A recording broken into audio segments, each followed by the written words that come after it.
Hi guys, in this video we are going to learn about array in JavaScript. So array is an important topic in JavaScript. So we will be exploring a lot of things regarding array. So let's start with the video.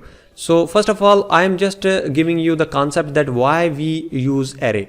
So for example, I have some variables like fruit1 equals to banana. Then I have another variable like fruit2 and then fruit3. So in the same way I have different values for each of the variable. So if I am accessing a specific variable, then I could able to access the value of that variable, right?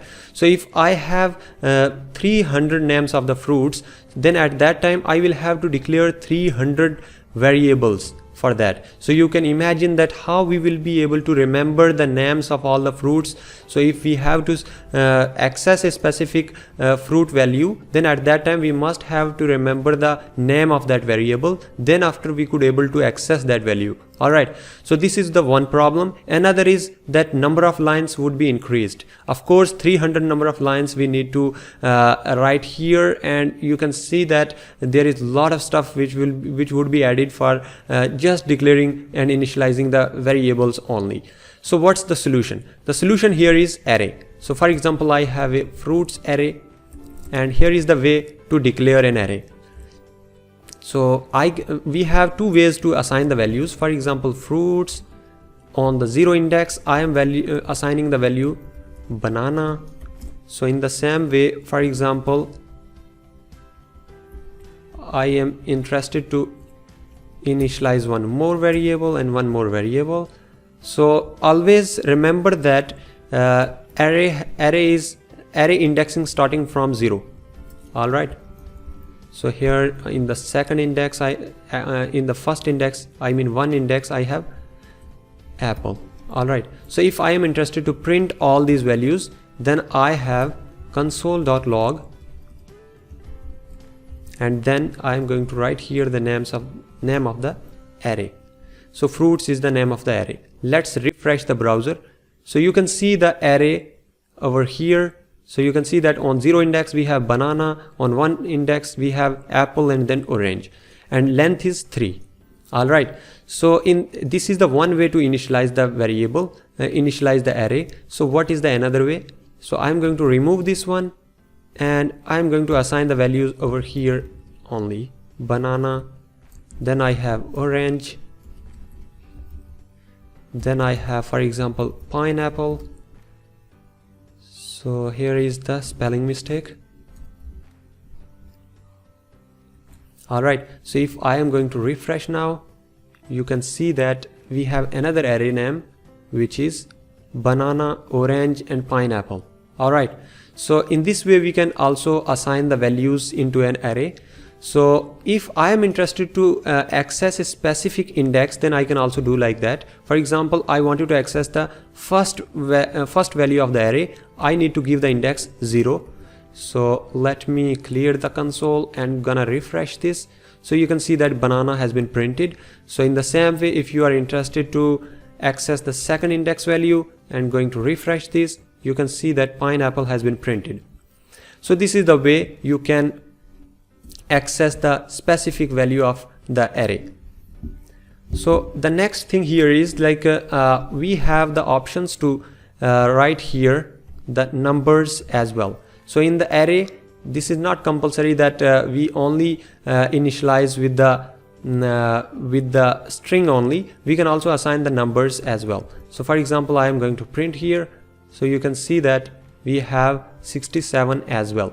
So that means we have no restrictions that we only keep on a specific type of data inside an array. That's why in the JavaScript we call that the array type of array is always an object. Why? Because object is accepting every type of value, mixed value like string as well as integer. So in C language you might have heard about that if we are declaring and defining an array, then always we can assign a specific data type values. For example, if you are interested to store the integer values, then the array will always store the integer values only. So if you have the string values, character values, you can assign the characters only. But in the JavaScript, we have the options to use string as well. All right. So here, this was one more thing here is like if we are interested to access the length of the array, you can write here the array name with you can write here the array name then dot length. So if you will refresh this, you will get the length of the 4. So that means we have number of values is 4. So one more thing I like to mention here. For example, you wanted to insert a value into the existing array. So how you can do that? So we have an option of using push and pop functions. So how you can use that? Fruits and dot push and assign a specific value. For example, I have grapes. So if you will see on the output screen, like I'm going to print the array. So let me refresh this. So you can see that we have grapes assigned here. Like at the last index, we have inserted grapes. All right. So if you wanted to pop a specific value, then you can also do that. Pop means you can delete. So for example, I'm just removing push and just writing here pop. And then I'm going to print the array. So you can see that if I'm refreshing this, you can see that I have one value removed, like the integer value which I had in the array at the last index, that has been popped out. Popped means deleted. So these are the few things that I had to discuss with you. So one last thing that I wanted to share with you is like associated array. So associative array. So in JavaScript, we don't have any type of associative array. So associative array means the key is always string. So for that we will be using the object. So how we can use the object? For example, variable, and we have obj equals to, this is the way. For example, we have key means any specific key 1. I am just assigning a string actually. Then I have value 1. In the same way, key 2 and value 2. So this is the way to use the associative array. So if you will console this, console.log, then I'm going to write here obj, and I'm going to comment this one over here. So let's see the output. So if you will refresh this, you can find out that here we have key and values. So you can imagine that here we have the index, string index, and in the array we had the integer index, I mean 0, 1, 2 and 3. So for example, you are interested to add to assign the string index, then you can use object notation. So this is the way to access the object. So in the array we were accessing a specific key value using index, but in object we can add like something like this, like object dot key 1. So if you will do this, you will get a specific value. So we are getting value 1. So in the same way, if you will write here key 2 and going to save this, you will find the value 2. So this is the way to access the object's values. All right.